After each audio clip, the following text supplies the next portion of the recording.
My son's wife threw me out of my own son's home. Months later, I came back with a buyer who could take everything and end their comfort. I never thought life would bring me to this point. At 65, I imagined my days would be quieter, filled with morning walks, an occasional fishing trip, and maybe Sunday dinners with family. I didn't picture myself standing on the porch of my own son's house, suitcase in hand, the air heavy with the words his wife had just thrown at me. Can't stay here anymore. The coldness in her voice cut deeper than the chill of that early autumn morning. Daniel, my son, stood behind her. His eyes darted from me to the floor, as if searching for a crack in the hardwood he could disappear into. He didn't say a word. That silence hurt more than the words themselves. I had moved in with them a year earlier. After losing Margaret, my wife of 42 years, grief was a strange companion. It made the house feel too big. The nights too long. Daniel had suggested I stay with him and Emily for a while.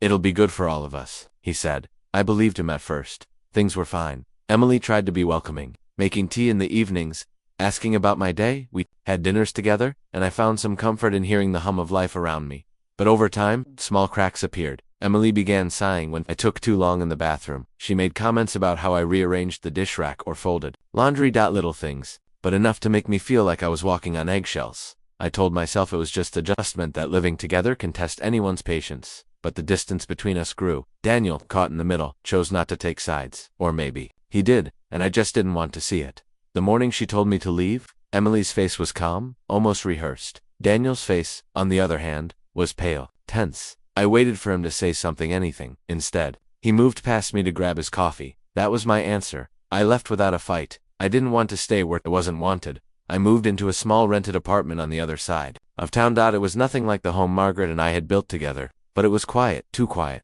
The first few weeks, I kept hoping Daniel would call. Sometimes I even imagined him showing up at my door, apologizing, but the phone stayed silent. The silence became its own kind of answer. I filled my days with walks in the park, chatting with old friends, and volunteering at the local community center. It kept me from thinking too much. But late at night, lying in bed, I'd replay that moment on the porch. Her voice, his silence. It wasn't just being told to leave. It was the realization that my place in my son's life wasn't what I thought it was. Months passed, winter came and went, and spring brought with it a new kind of energy. I was walking past a real estate office one afternoon when I saw a photograph of Daniel's house in the window. It wasn't listed for sale, but something about seeing a house like his there stirred a thought in me. A quiet, dangerous thought. I knew the owner of that real estate agency, Mark, an old fishing buddy of mine. We hadn't spoken in years, but I stepped inside. We talked about life, about fishing, about houses. Eventually, the conversation turned to Daniel's place. Mark knew it well. Big house, he said. Good neighborhood. Worth a lot right now. That's when the idea began to take shape. I still had a share in that house. It wasn't much, but after Margaret passed, her share had come to me. Daniel never brought it up. Neither did I. But the papers said what they said. Technically, I had a say in whether it could be sold. I didn't want to sell it, not at first. But the more I thought about the way they had treated Mitha, the way Emily had looked at me that morning, the way Daniel hadn't defended Mitha more, that idea grew. I didn't want revenge. Or maybe I did. Just a little. It was more than that. Though it was about reclaiming some power in a situation where I had felt powerless. Mark told me the market was hot. Buyers were eager. If I wanted, he could find someone who would pay more than Daniel could ever turn down. The thought of walking back into that house, not as a guest but as someone with a say in its future, was tempting, dangerously tempting. Didn't make a decision that day. Instead, I went home, made a cup of tea, and sat by the window. The sun was setting, painting the sky in shades of orange and gold. I thought about Margaret. She had always been the peacemaker, the one who believed in talking things through. What would she say if she knew I was even considering this? Would she tell me to let it go? Or would she remind me that sometimes, standing up for yourself means making hard choices? That night, I barely slept. I kept hearing Emily's voice. You can't stay here anymore, over and over, like a broken record. By morning, the decision felt less like a question and more like an answer. I had been circling for months. I called Mark. We met the next day. He had already spoken to a buyer, a man named Harris, who was eager to move into that neighborhood. Harris didn't care about the family living there now. He just wanted the house. Mark said he could arrange for us all to meet. If you're serious, he added. I told him I was. A week later, I stood once again on that porch. This time, the air was warmer, the trees heavy with summer leaves. Emily opened the door. For a moment, she looked almost pleased to see me until her eyes landed on the man beside me. Her smile froze. Daniel appeared behind her, his expression a mix of confusion and caution. Dad, what's going on? I didn't answer right away. Instead, I looked past them into the house. The same furniture, the same smell of fresh coffee. Nothing had changed, but everything had. Mark stepped forward and introduced Harris. The color drained from Emily's face. Daniel glanced at her. then at me. I could see the questions forming, but I stayed silent, letting the moment stretch. It wasn't time to explain, not yet. Some things need to unfold slowly, like a storm building in the distance, and this storm was only just beginning. Daniel's eyes were fixed on me, searching for something, an explanation, a hint of why I was standing there with two strangers on his porch. Emily's hand tightened on the doorframe, her lips pressed together, so tightly they seemed to lose all color. Harris, ever polite, extended his hand toward Daniel. I've heard a lot about this house, he said, his tone friendly but carrying the confidence of someone who knew he was already halfway to getting what he wanted. Daniel shook his hand, his movements slow, hesitant. Dad, he said again, this time softer, as though trying to keep the tension from spilling out onto the front lawn where the neighbors might see. What is this? I could feel the weight of the moment pressing on me. I didn't rush to answer. Instead, I glanced at Mark, who stood there with his briefcase in one hand, his other hand resting casually in his pocket. He gave me a small nod, as if to say, it's your move. Emily stepped aside reluctantly, and we entered. The air inside was cool, carrying the faint scent of lavender air freshener, the same scent Emily had always liked. Harris looked around with an appraising eye, taking in the layout, the light, the way the afternoon sun spilled across the hardwood floor in the living room. Emily followed his gaze and then snapped her eyes back to me. Her voice was sharp, though she kept it low. Why is he here? She asked, nodding toward Harris. I set my bag on the coffee table, the same table I had once sat at every evening with a cup of tea. He's interested in the house, I said. Daniel blinked at me, his brows knitting together. Interested? What do you mean? This isn't, we're not selling. Mark cleared his throat. You might want to take a look at the papers before saying that, he said evenly. Emily turned on him. We don't need papers. This is our home. Her voice cracked slightly on the last word. Harris stayed quiet, his hands clasped loosely behind his back, the kind of calm that came from knowing you held an advantage others hadn't yet realized. I could see the storm gathering in Daniel's eyes. He knew something was wrong, but he didn't yet know the full scope of it. I let the silence stretch again, the way a fisherman waits for the right moment to pull on the line. When your mother passed, I began slowly. She left me her share of this house. Daniel's face changed, the realization dawning in increments. Emily's eyes widened slightly, but she quickly masked it with a look of defiance. That doesn't mean you can just walk in here, and means I have a say in what happens to it. I cut in, my voice steady but not loud. Daniel opened his mouth to speak, then closed it again, looking down at the floor. Emily's arms crossed tightly over her chest. Mark took a few papers from his briefcase and set them gently on the table. Sound of the folder snapping open seemed louder than it should have been. The market is very strong right now, Mark said. If the owner is willing to sell, the process can move quickly. Very quickly. Emily shot me a glare. This is ridiculous. Harris spoke for the first time in several minutes.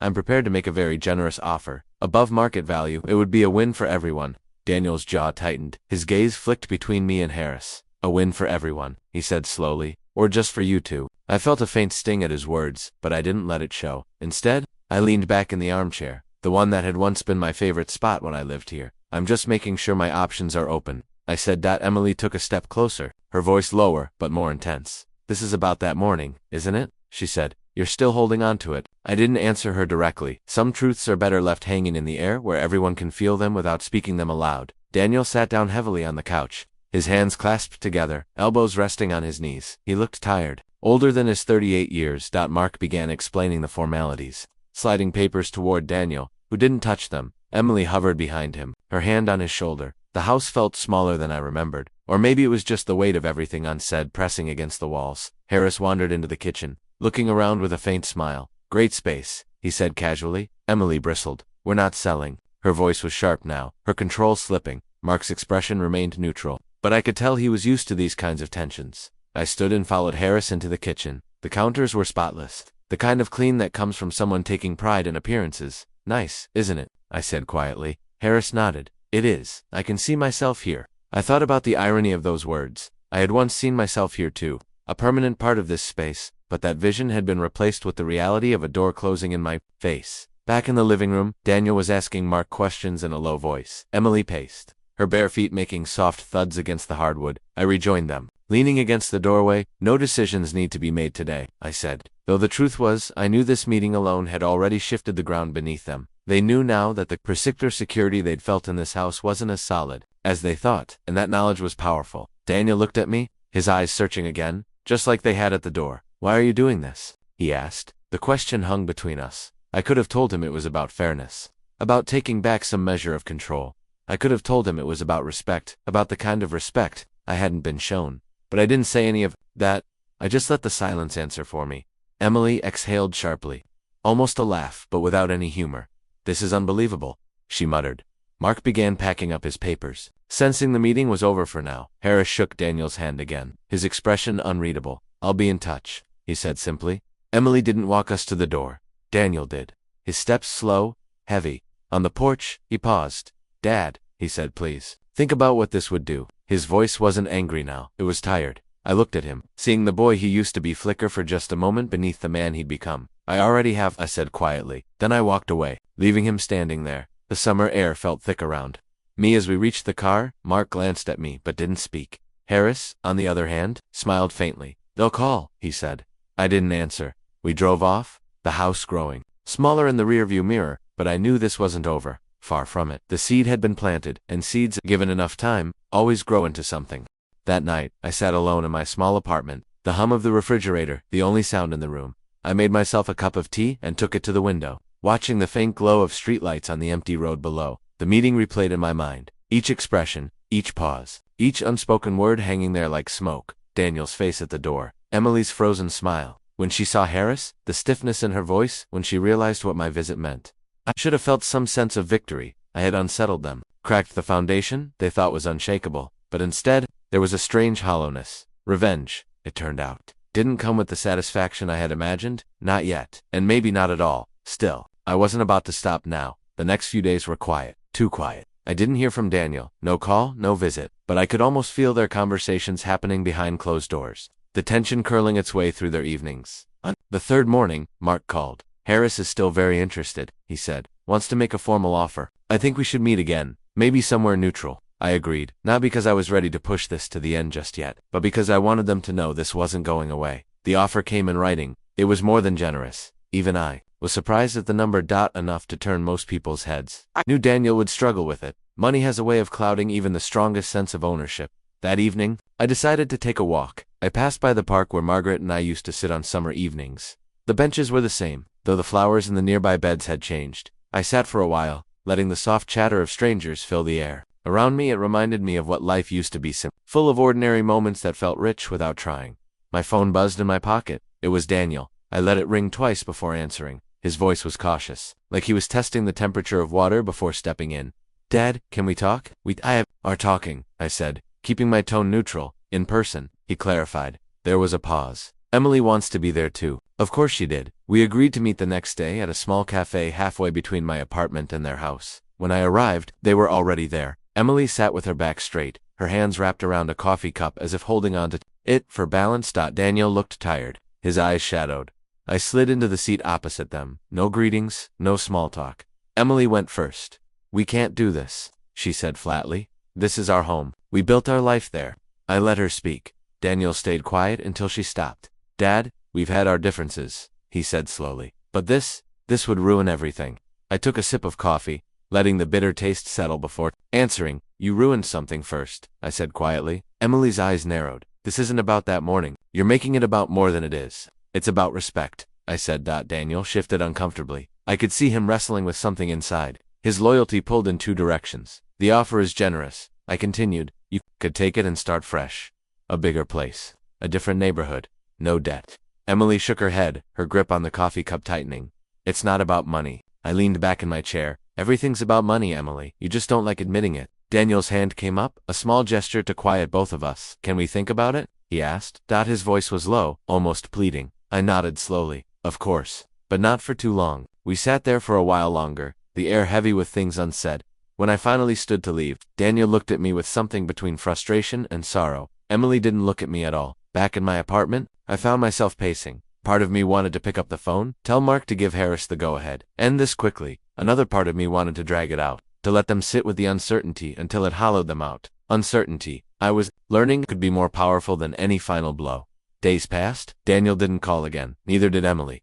Mark kept checking in, patient but eager. Harris was still there, still ready. One afternoon, I decided to walk past the house. I told myself it was just to see it, to remind myself of what was at stake. From across the street, I could see the curtains drawn tight. Emily's car was in the driveway.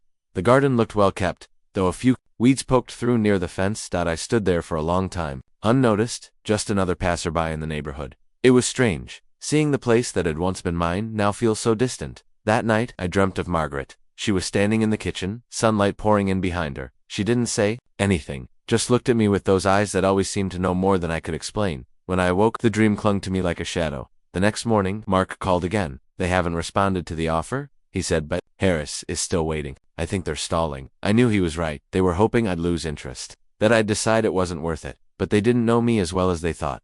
That evening, as the sun set, I sat with the papers in front of me. Didn't sign them. Not yet. The decision wasn't about to be rushed. Not when there was still more to unravel, and something told me the unraveling had only just begun. The next morning, rain fell in thin, steady lines against the glass. I made breakfast without tasting it, my mind running in circles. Every choice felt heavier than it should. It wasn't just about a house anymore. It was about a history, a fracture that had started years ago and was only now demanding to be addressed. I sat at the table, the steam from my tea curling upward and fading. The phone stayed silent. Daniel didn't call. Emily didn't call. Even Mark seemed to be giving me space. By late afternoon, the rain had stopped, leaving the streets slick and glistening. I decided to go for a walk, hoping the motion might loosen the thoughts that had been coiled too tightly in my head. I ended up near the river. The air smelled faintly of wet earth, and the current moved slow and dark under the low gray sky. Margaret and I used to come here too. She liked the way the water sounded against the stones, said it reminded her of something constant in a world that changed too quickly. I stayed until the first hints of evening settled in. When I got home, there was a note slipped under my door. The handwriting was Daniel's. It simply said, "We need to talk. Alone." There was a time when a note like that would have filled me with dread. Now it stirred something closer to curiosity. We met the next day at a small diner near the edge of town. Daniel was already there, sitting in a booth with a half-empty cup of coffee. He looked older than I remembered, though not in years, more in the set of his shoulders, the heaviness in his eyes. We sat in silence for a moment, the hum of the diner's neon sign filling the space. He cleared his throat. "I don't know where to start," he said quietly. "Start anywhere," I told him. He looked down at his hands. "You were right, about respect, about the way things happened that day." The admission landed between us like a stone in water. It wasn't an apology, not fully, but it was close enough to make me pause. He went on, "Emily doesn't want to lose the house, but she's not the only one who feels that way. I've put everything into it too. Every wall, every repair, every bit of it has a piece of me in it." I listened without interrupting. Part of me understood. A home isn't just walls and a roof. It's time, it's effort, it's memory. "I'm not here to beg you to stop," he said finally. "I'm here to ask if there's another way. Something that doesn't end with Harris owning everything we've worked for." I leaned back in the booth, the vinyl creaking under me. His eyes searched mine, waiting for something, maybe mercy, maybe understanding. "I'll think about it," I said. It was all I could give in that moment. He nodded, looking almost relieved. We parted without a handshake, without a hug, but with a quieter air between us. That night, I couldn't sleep. I lay in bed staring at the ceiling, thinking about his words. Another way, what would that look like? And more importantly, did I want it? The next morning, Mark called. Again. "Harris is ready to close," he said. "He's starting to look at other properties, but he still wants this one. If you're going to move, now's the time." I told him I needed a few more days. He didn't argue, though I could hear the impatience under his professional tone. I spent those days drifting between memories and possibilities. Everywhere I went seemed to hold echoes of something: Margaret's laugh in the kitchen, Daniel's first steps in the living room, the way the garden looked in the summer of '92. And yet, alongside those, was the sharp memory of being told to leave, of standing in the doorway with my bag, hearing the click of the lock behind me. I wondered if forgiveness could ever grow in the same soil as that kind of hurt. By the end of the week, I still hadn't decided. That's when Emily called. Her voice was clipped, formal. "I think we should meet," she said. Her tone made it sound less like an invitation, and more like a challenge. We met at the house. She didn't offer me to come inside. We stood on the porch, the afternoon sun casting long shadows across the garden. "I don't know what Daniel told you," she began, "but selling to Harris isn't an option for us. Not now, not ever." Her words were steady, but there was a tightness in her jaw. "And if I do?" I asked. She hesitated, just for a fraction of a second, before saying, "Then you'll be destroying your own family." I almost laughed at the irony. I did single quotes. Instead, I simply looked at her. Letting the silence stretch, she shifted under my gaze, then folded her arms. "We can find another way," she said, echoing Daniel's words. "Something that lets everyone keep what matters to them." I stepped down from the porch without replying. The conversation wasn't over, but it was enough to tell me something had shifted. Later that night, I sat at my desk with two envelopes in front of me. One held Harris's offer, the other was blank. Picked up a pen and stared at the empty paper. My hand didn't move. Some decisions demand their own timing, and something told me the time hadn't come yet. The morning after, the air carried a crispness that hinted at the coming change of seasons. I sat at my kitchen table with the same 2 envelopes in front of me, one full of numbers, the other still blank. The decision felt heavier than it had a week ago, but for different reasons. It wasn't just about settling an old wound anymore. It was about what I wanted to leave behind. The phone rang. It was Daniel. His voice was steady, but I could tell he'd rehearsed what he was about to say. Dad, I've been thinking, if you're willing, we can buy you out. Not all at once, but over time. It won't be as much as Harris offered, but it keeps the house and the family. And maybe it keeps us from losing more than just walls and a roof. I didn't answer right away. His words settled somewhere deep inside, quieter than the bitterness that had driven me for months. Why now? I asked. He hesitated. Because I don't want my kids to grow up thinking family is something you can throw away. I don't want them to think I chose pride over people. I felt something in my chest ease just a fraction. It wasn't an apology, but it was a bridge, and I realized I'd been waiting for any sign that one might be built. We agreed to meet at the house inside this time. When I walked in, it smelled the same as it had for decades. A mix of wood polish, faint laundry soap, and the earthiness from the garden out back. Emily stood near the kitchen doorway. Her arms were crossed, but her eyes were softer than they'd been on the porch. Daniel told me, she said quietly. I nodded. We didn't say much after that. Daniel brought out a folder with papers he'd prepared. It wasn't just numbers, it was a plan. How they'd manage payments, how they'd keep the property maintained, even a section about keeping my name on the deed until the full amount was paid. I sat in the living room, the same one where I'd once read bedtime stories to Daniel, and read through it. For the first time in a long while, I didn't feel like I was on opposite sides of a line.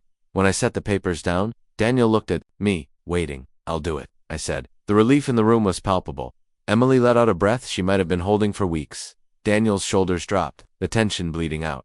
We signed the agreement together at the dining table. Felt right. Not perfect, not erasing what had happened, but right enough to move forward. Afterward, we stepped outside. The late afternoon sun painted the yard in gold. The garden, a little overgrown, still carried hints of the care Margaret had once poured into it. Daniel's kids were chasing each other along the fence line, their laughter cutting through the stillness. For the first time since I'd been told to leave, I felt like I belonged here again, not as the owner, not even as the decision-maker, just as a part of something that mattered. Before I left, Daniel walked me to the gate. Thank you, he said simply. I nodded. Take care of it, I replied. He knew I meant more than the house. When I got home, I put the blank envelope back in the drawer. I didn't need it anymore. The offer from Harris went into the bin without a second thought. I poured myself a cup of tea and sat by the window, watching the last of the light fade from the street. I thought of Margaret, of the river, of the day I'd stood on the porch with my bag, and the day I'd walked back in without it. Some things couldn't be undone, but some things could be mended, and sometimes, that was enough. The house would stay in the family. The ties, frayed as they were, had been knotted back together, not the same as before, but strong enough to hold. I let the quiet settle in around me, not as an emptiness, but as a peace I hadn't felt in years, and for the first time since all of this began, I was ready to let it rest.